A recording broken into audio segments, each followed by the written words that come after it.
అందరికీ నమస్తే. ఏమైంది, ఆకలి అవుతుందా? అవునా? నాకైతే నిద్ర కూడా లేదు. మరి ఆయన ఓకే, బాగా పీక్కుపోయిందా ముఖం? బాగానే ఉంది కదా?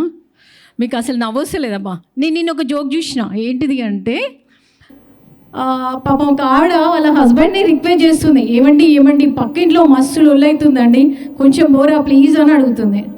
అప్పుడు అలా ఆయన అంటాడు, పిచ్చిదానా, నా గురించి లొల్లవుతుంది ఆడ మొత్తం అంటే పాపం అమాయకురాలు ఏదో చెప్పింది, ఈయన తెలివిగా సమాధానం చెప్తాం అనుకున్నాడు, కానీ పప్పులో కాలేసిండు. మీకు నవ్వు రాలేదా? Please big applause. నా గొంతు సరిలేదు కదా, సరే లంచ్ తర్వాత ఇంకా మన వాళ్ళు చాలామంది వచ్చేది ఉంది. తర్వాత ఒక 10 నిమిషాలు నాకు టైం ఇస్తే నేను మాట్లాడదాం అనుకున్నా. ఈ లోపు నాకు మల్లా గారు మైక్ ఇచ్చేసిండ్రు. ఆయన నేను మళ్ళీ మాట్లాడతా. సో ఈరోజు మా మాటని మన్నించి ఇక్కడికి విచ్చేసిన ప్రతి ఒక్కరికి నిజంగా ఎంతో సుధీరాల నుండి వచ్చున్నారండి. రియల్లీ గ్రేట్ అప్లాజ్ అండి వాళ్ళందరికీ. ఒక్కసారి బిగ్ క్లాప్స్. ఇంత చప్పట్లేంది అసలు నాకు అర్థం కాదు. కొంచెం గట్టిగా తెలంగాణ జోష్.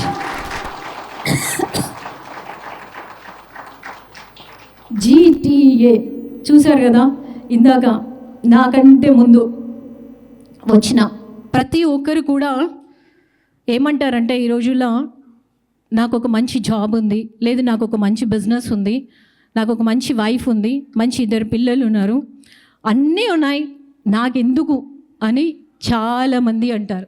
దీని మీద నేను ఒక 1/2 అవర్ సబ్జెక్ట్ మాట్లాడాలి. ఇందులో ఉన్న వాళ్ళు కూడా చాలామంది నన్ను చాలా సతాయించిన మహానుభావులు చాలామంది ఉన్నారు. తర్వాత వాళ్ళకి నేను ఎన్నో టైమ్స్ మాట్లాడి ఇది కాదు అది అని నచ్చి చెప్పిన సందర్భాలు ఉన్నాయి. పాపం ఆ తర్వాత అవునా అనుకొని ఈరోజు ఎంతో దూరం నుండి వచ్చిన వాళ్ళు కూడా ఉన్నారు.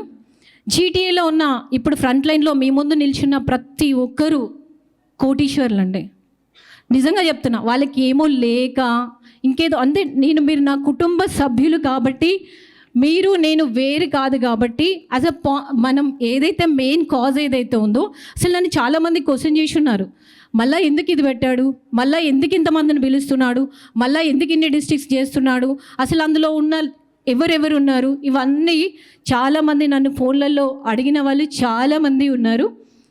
కానీ అందరికీ నేను అప్పుడు చెప్పాను, ఇప్పుడు కూడా చెప్తున్నాను, వాళ్ళందరూ ఫైనాన్షియల్గా చాలా వెల్ ఆఫ్. అటు సొసైటీ పరంగా మీకు తెలుసు, మల్లారెడ్డి గారికి ఒక యోయో టీవీ ఉంది. అట్ ద సేమ్ టైం అక్కడ అమెరికాలో హోటల్స్ ఉన్నాయి, ఎన్నో ఉన్నాయి. ఇక్కడ ఉన్న వచ్చిన అభిక్ ఉన్నాయి, సీనన్నకు ఉన్నాయి, ప్రతాపకన్నకు ఉన్నాయి, ఇక్కడున్న మా మేడంకు ఉన్నాయి, శోభా మేడంకు ఉన్నాయి, అందరికీ ఉన్నాయి. వీళ్ళెవ్వరూ కూడా ఏంది అంటే ఒక చుట్టూ వ్యవస్థను లేకలేరు. కాకపోతే ఏంది అంటే ఇంకొకటి ఏదో చేద్దాం, అందరినీ ఒక వేదిక మీదకి తీసుకొద్దాం. దీనివల్ల ఏంది అంటే అటు తెలంగాణ నుండి వెళ్ళిపోయిన అమెరికన్స్ ఎవరైతే ఉన్నారో వాళ్ళని ఒక దగ్గరికి తీసుకురావడం వల్ల ఇక్కడున్న తెలంగాణ వాళ్ళకి, మనం ఒక ఫంక్షన్కి వెళ్తామండి, మన చుట్టాలందరూ కలిస్తే మనం ఎంత హ్యాపీగా ఫీల్ అవుతాం. చిన్నాన్న, బాబాయ్, పిన్ని, అత్త అట్లా కలిసినట్టు ఏంటంటే వాళ్ళు ఎక్కడి నుండో ఇక్కడికి వచ్చేసి మనమందరం ఒక వేదిక మీద కలవడం, ఆ వేదిక మీద నుండి మనం ఏం చేద్దాం అన్నది ఆలోచించడం, దాన్ని మోటోగా పెట్టుకొని సొసైటీకి మా వంతు బాధ్యత ఏదైతే ఉందో దాన్ని ఖచ్చితంగా చేయాలి. మనం మన సామ్రాజ్యాన్ని ఇంకా విస్తరించుకోవాలి. మీ అందరినీ కాదు, ఇంకా ఎంతోమందిని మన ద్వారా ఇంకా 100 మంది 1000 మందిని ఈ జీటీఓ గ్రూప్లోకి తీసుకురావాలి అన్న ఒక కాన్సెప్ట్ని ఒక మైండ్లో పెట్టుకొని దీన్ని తీసుకురావడం జరిగిందండి. జీటీఏ అనేది గత 2.5 yearsగా, లాస్ట్ 2 years బ్యాక్ నేను మ్యారిట్ హోటల్ అంటే అక్కడ వెళ్ళాను మీటింగ్కి. దాదాపు 2.5 అంటే ఒక 2 kilometers వరకు, 3 kilometers వరకు నాతో పాటు సంతోష్ శారద వాళ్ళు కూడా వచ్చున్నారు. అక్కడి వరకు ట్రాఫిక్ జామ్ అయిపోయింది. ఆ రోజు నేను చూసినప్పుడు కూడా అప్పటి వరకు నాకు మళ్ళీ చాలాసార్లు చెప్తున్నారు మల్లా గారు, కానీ నేను ఎప్పుడు కూడా ఓకే చూస్తా అంటూ నేను వెళ్ళిపోయినా. ఆ తర్వాత అక్కడ చూసినప్పుడు నేను చాలా రియలైజ్ అయినా. ఆ తర్వాత మల్లా గారితో మాట్లాడడం, నేను ఇంట్లోకి రావడం, ఆ తర్వాత మీ అందరిని ఇక్కడికి తీసుకురానికి 3 చెరువుల నీళ్ళు తాగిచ్చిండ్రు. సీరియస్లీ మీకు దీని ముందు ఒకటి చెప్తా. ఏంటి అంటే ఒక తండ్రికి ఒక కొడుకు కాల్ చేశాడట. ఏమని అంటే, నాన్న నిన్న ఒక ఆఫీస్ నుండి నాకు కాల్ వచ్చింది. ఏమని వచ్చిందిరా అంటే జాబ్ కోసం కాల్ వచ్చింది. వాళ్ళు నన్ను 2 క్వశ్చన్స్ అడిగారు. ఏమని అడిగారంటే, నీకు 24 గంటల టైం ఉంది కదా, 24 గంటల టైంలో మా కంపెనీ కోసం ఎన్ని అవర్స్ పనిచేస్తావు అని అడిగారట.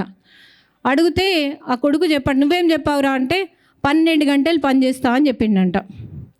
సరే, ఇది బాగానే ఉంది. ఈ రెండో క్వశ్చన్ ఏంటి అంటే, ఓ 10 సంవత్సరాల తర్వాత నువ్వు మా కంపెనీ నుండి ఏం సంపాదిద్దాం అనుకుంటున్నావు, నువ్వేమవుదాం అనుకుంటున్నావు అని అడిగాడట ఫోన్లో. ఈయన ఆన్సర్ చెప్పే లోపు వాడు ఫోన్ పెట్టేసిండట. అవునా, ఇది జరిగిందా? అయితే ఇంతకీ నాన్న నాకు జాబ్ వస్తుందా, మరి నేను ఆన్సర్ చేసిన కదా అంటే, నీకు జాబ్ రాదు అని చెప్పిండంట. ఎందుకు రాదు అంటే, నువ్వు అతను అడిగినప్పుడు నా కంపెనీ కోసం నువ్వు ఎంత టైం పెడతావు అన్నప్పుడు, నేను 24 గంటల టైం పెడతా అంటే వాడిని కళ్ళు మూసుకొని జాబ్ ఇచ్చేవాడు. అప్పుడు నీకు ఆ కంపెనీలో ఎంతో స్థాయిలో నువ్వు ఉండేవాడివి అని చెప్పిండట. ఎందుకు నాన్న అట్లా అంటున్నావు అంటే, మనం చేస్తున్న పని ఏదైతే ఉందో దాన్ని మనం ఆ 8 గంటలు కాదు, ఆ 24 గంటలు ఆలోచిస్తే నువ్వు ఆ కంపెనీలో ఒక సక్సెస్ రేట్లో ఉంటావు అన్నట్టుగా నేను మల్లె గారు చెప్పిన తర్వాత ఈ 3 నెలల కాలంలో మీరు నమ్ముతారో లేదో, నేను మీ అందరికీ తెలుసు అనుకుంటా, ఆమె SMS groups founder and chairman. నాకు రియల్ ఎస్టేట్ ఉంది, కన్స్ట్రక్షన్స్ ఉన్నాయి, హోటల్స్ ఉన్నాయి, అండ్ ఈ మధ్య కాలంలో ఇంకా కొత్త బిజినెస్ చాలా ఉన్నాయి. అయినప్పటికీ ఈ 3 months నేను మొత్తం మనసా వాచా కర్మేనా మొత్తం ఇదే పని చేసిన. ఏంటి అంటే, ప్రతి డిస్ట్రిక్ట్ని కనెక్ట్ చేయాలని ఒక సంకల్పాన్ని పెట్టుకున్నా, దానికోసమే వర్క్ చేసిన. మీ అందరినీ ఒక వేదిక మీదకి తీసుకురావాలి. గ్లోబల్ ఏదైతే జీటీఏ ఉందో దాని ముందు మీ అందరినీ కూర్చోబెట్టాలి. మీ అందరికీ కూడా ఈ కొత్త ఫ్యామిలీ ఏదైతే ఉందో మీ అందరికీ దొరకాలి అని చెప్పేసి. అయితే అంటారు ఏమని అంటే, ఇవన్నీ ఉన్నాయి కదా మాకు, ఇవన్నీ ఉన్నప్పుడు కూడా ఈ ఫ్యామిలీని ఏం చేసుకుందామంటే, ఖచ్చితంగా అండి మనుషులకి ఖచ్చితంగా అవసరం. అయితే సీఎంకైనా అవసరమే, అయితే పీఎంకైనా అవసరమే, అయితే వ్యాపారస్తుడికైనా అవసరమే, అయితే సామాన్యుడికైనా సరే అవసరమే. ఎందుకు అవసరము అంటే, నువ్వు భూమి మీదకి వస్తావు, ఏదో ఒక పర్పస్ మీద వస్తావు. నీ భార్యకి తిండి పెట్టడమో, నువ్వు భర్తకు సేవ చేయడమో, నీ 2 పిల్లలకి చేయడమో కాదు, సొసైటీకి మనం ఏం చేస్తున్నాం. ఈ సొసైటీలో మనం పుట్టిన తర్వాత మన అమ్మ ఇచ్చిన చుట్టాలో, మన నాన్న ఇచ్చిన చుట్టాలో, లేదు మన భార్య ద్వారా వచ్చిన చుట్టాలో కాదు, నువ్వు ఎంతమందిని ఈ సమాజంలో సంపాదించుకున్నావు అనేదే కావాలి. ఈ సమాజంలో నువ్వు 1,00,000 మందిని సంపాదించుకుంటావా, 1000 మందిని సంపాదించుకుంటావా, 10,000 మందిని సంపాదించుకుంటావా అనేది ఈ ప్లాట్ఫామ్ మీ అందరికీ కనెక్ట్ అవుతుందండి. ఈ ప్లాట్ఫామ్లో మీరు 1,00,000 మందిని సంపాదించుకోవాలంటే 1,00,000 మందిని తీసుకెళ్ళండి, 10,000 మందిని సంపాదించుకోవాలంటే 10,000 మందిని తీసుకోండి. కాకపోతే మీ బాధ్యత ఎంత అనేది కొంచెం ఆలోచించి, మీ టైం ఎంత, మీ కమిట్మెంట్ ఎంత అనేది కొంచెం పెడితే, ఇది నేను అందరికీ ఒకటే చెప్తాను, ఇది ఒక బఫే. మనం చుట్టాల పెళ్ళికి వెళ్తే వడ్డిచ్చిన విస్తర్లో కొద్దిగానే ఉంటుంది, వాళ్ళు పెట్టే అన్నమో వాళ్ళు పెట్టే పప్పు కూరనో అదే మనం తినాలి. కానీ బఫేలో అయితే ఏం తినొచ్చు? ప్లీజ్ మాట్లాడవచ్చు కదా. మళ్ళా అంటాడు, మస్తు సెలెక్ట్ చేసుకున్నావు మంజు, అసలు వీళ్ళకి నోరే లేదు, బాబు ఎడ్డోళ్ళు అందరినీ పట్టుకొచ్చిన వీడికి అంటాడు. నిజం చెప్తున్నా. నచ్చినంత పెట్టుకోవచ్చు, మీకు ఏది కావాలంటే అది పెట్టుకోవచ్చు. ఇక్కడ మనం ఎవరిని ఓన్ చేసుకోవాలనుకుంటే అది నిజాయితీగా అంటే ఏది పడితే అది చేయొచ్చు అంటే అది కాదండి. మనం అనేది మనకి సోల్ కనెక్ట్ అయ్యే మనకి ఇప్పుడు ఇక్కడికి వచ్చినాం, ఇక్కడ ఎంతోమందికి ఇప్పుడు ఈ లంచ్ టైంలో పరిచయం అవుతారు, ఆ తర్వాత పరిచయం అవుతారు. వాళ్ళందరినీ మీరు ఒకరికొకరు కనెక్ట్ అయినప్పుడు అందులో ఎవరు మీకు ఏ రకంగా మీకు కనెక్ట్ అవుతారో, ఏ రకంగా మీ లైఫ్ని ఇంకొక నెక్స్ట్ లెవెల్ తీసుకెళ్తారో మంచిగా అనేది. హంస ఏం తీసుకుంటుందండి, ఎక్కడ ఎట్లాంటిది ఉన్నా తీసుకోదు, ఓన్లీ నీళ్ళని వేరు చేసి పాలు మాత్రమే తీసుకుంటుంది. మీరందరూ కూడా ఇక్కడికి వచ్చి మీ వంతు బాధ్యత ఏదైతే ఉందో యాజ్ అ జీటీఏలో మీరు ఆ పాలని తీసుకొని, రేపు మీ ఇంట్లో ఒక అకేషన్ అయితే ఒక విజన్ పెట్టుకోండి. జీటీఏ నుండి నా ఇంటికి ఒక అకేషన్కి ఇన్వైట్ చేస్తే గ్రూప్లో 5,000 మంది రావాలి. 5,000 మంది రావాలి అంటే మీ ఫంక్షన్ ఎట్లుంటుందో ఒకసారి ఊహించుకోండి, రియల్గా ఊహించుకోండి. 5,000 మంది ఎట్లా వస్తారండి? మన ఇంట్లో మనం కూర్చుంటూ వస్తారా? జీటీఏ లేదబ్బా వదిలేద్దాం, ఈ జీటీఏని పక్కన పెడదాం కాసేపు. మన ఇంట్లో మనం ఉన్నాం, సార్ ఓ జాబ్ చేస్తున్నారు, సార్కి ఒకసారి ఒకటి ఉంటుంది, లేదు ఇంటి పక్కలో ఇంటి అవతలలో లేదా మన చుట్టాలు, వాళ్ళందరూ 5,000 మంది అవుతారా, 1000 మంది అవుతారా, 500 మంది అవుతారా? మీ చుట్టాలందరూ ఆశ్చర్యపోవాలా? మన జీవితానికి మనమే ఆశ్చర్యపోయేలాగా ఉండాలంటే అందరిని ఇట్లాంటి పీపుల్ని సంపాదించుకోవాలి. మళ్ళా గారు నాకు ఎంతమందిని గిఫ్ట్ ఇచ్చిండు?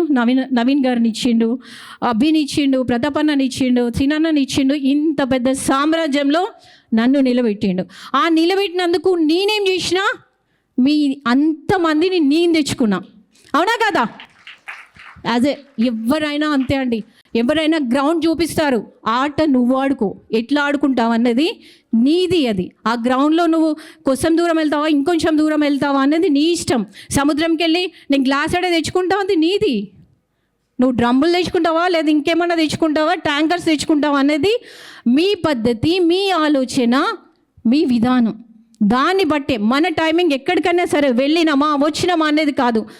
జీటీఏ అంటే ఏంటి, జీటీఏలో ఉన్నవాళ్ళు ఎవరు, అసలు జీటీఏ వెనకాల జరుగుతున్నది ఏంది, అసలు జీటీఏలో మనం వెళ్తే మన వంతు బాధ్యత ఏంది, జీటీఏకి మనం ఏం చేయగలుగుతాం, ఎంతసేపు తెచ్చుకుందామనేది తెలివి, ఇద్దామనేది దానం. ఆ చెయ్యి మనది ఎప్పుడు పైనే ఉండాలి. అంటే ఎక్కడికి వెళ్ళినా సరే మీరు ఏం ఇవ్వాలని ఆలోచించండి. మా అమ్మ నాకు నేర్పిన అతి పెద్దది ఏంది అంటే ఇవ్వడం. నాకు ఎక్కడికి వెళ్ళినా ఇవ్వడమే తెలుసు. ఏమి ఇవ్వాలా నేను తెచ్చుకుంటాను. ఏంటి అంటే ఇక్కడ ఉన్న నాలెడ్జ్ని తెచ్చుకుంటాను, ఇక్కడున్న ఎన్విరాన్మెంట్లో ఉన్న మంచి మనుషులనే నేను ఓన్ చేసుకుంటాను. అది నాకుంది. మనుషులను ఓన్ చేసుకుంటే అండి ఆటోమేటిక్గా లక్ష్మీదేవత ఆటోమేటిక్గా వచ్చేస్తుంది. ఇంతమంది ఉన్నారు ఇప్పుడు నా స్టేజ్ వెనకాల, వీళ్ళందరూ ఏదో ఒకరోజు నాకు హెల్ప్ చేయరా? ఫైనాన్షియల్గా ఉన్నా అబ్బా అది పోనీయండి పక్కనగా, ఎప్పుడైనా నా ఇంట్లో ఒకేషన్ ఉంది ఇంకో రకంగా. ఇప్పుడు ఈరోజు ఇంతమంది ఇక్కడ కూర్చున్నాము అంటే ఈ స్టేజ్ పైన ఫస్ట్ ఉన్న అందరూ సపోర్ట్ చేశారు. ఇక్కడున్న డిస్ట్రిక్ట్ ప్రెసిడెంట్స్, వైస్ ప్రెసిడెంట్స్, ఇంకా మిగతా అంత టీం, జనరల్ సెక్రటరీ కావచ్చు, ట్రెజరర్ కావచ్చు, ప్రతి ఒక్కరు హెల్ప్ చేస్తేనే మనమందరం ఇక్కడ కూర్చోగలిగినాం. Yes are no? అవునా కదా? ఆగలి బాగా అవుతుంది, నాకు అర్థమవుతుంది. కానీ అయినా మాట్లాడాలి. నేను మాట్లాడదాకా ఇచ్చిపెట్టే టైప్ కాదు, వదిలే టైప్ అస్సలు కాదు. మీ అందరికీ తెలుసు ఆ విషయం. సో ఫ్రెండ్స్, జీటీఏ ఖచ్చితంగా మన వంతు బాధ్యతని మనం చేద్దాం. నేను మళ్ళీ లంచ్ తర్వాత మళ్ళీ ఇంకో సబ్జెక్ట్ గురించి మాట్లాడతాను.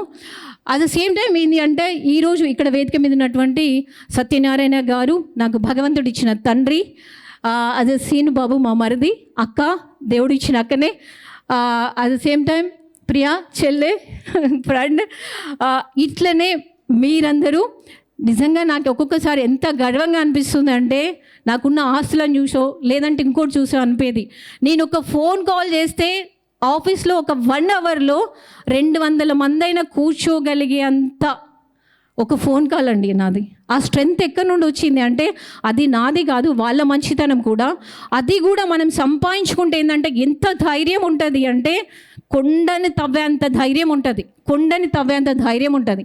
ఆ ధైర్యం కావాలంటే ఫస్ట్ మన చుట్టూతా ఒక సామ్రాజ్యాన్ని మనం నిర్మించుకోవాలి. మన చుట్టూతా మంచి మనుషులను మనం ఖచ్చితంగా కష్టపడి ప్రేమతో తెచ్చుకోవాలి.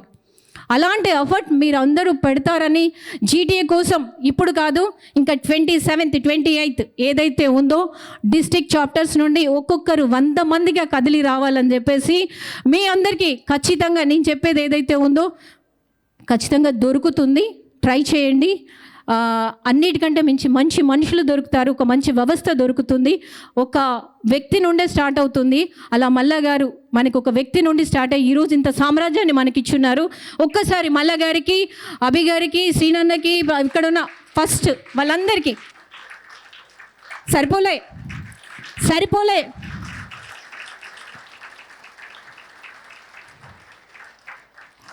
Yeah, thank you so much my dear friends. మీ ప్రేమ, మీ అభిమానం, నన్ను తిట్టుకోకుండా నేను పిలిచినప్పుడు వాళ్ళు వస్తారని మనస్ఫూర్తిగా కోరుకుంటూ, ఇది ఎట్లా నేనేస్తాను ఇట్లా కాదు, ఖచ్చితంగా మీకు ఒకరోజు తెలుస్తుంది. మంజు ఎంచుకున్నది ఏదైతే ఉందో అది కరెక్ట్. మాకు ఈరోజు ఇంతమందిని ఇవ్వడం అనేది రియల్లీ థ్యాంక్ యూ మంజు అని చెప్పేసి ప్రతి ఒక్కరు నాకు జీటీఏకి ఖచ్చితంగా థ్యాంక్స్ చెప్తారని చెప్పేసి మీరు ఎప్పుడు ఇలాగే రావాలని మనస్ఫూర్తిగా కోరుకుంటూ నెక్స్ట్ సెషన్లో కలుద్దాం. Thank you so much everyone.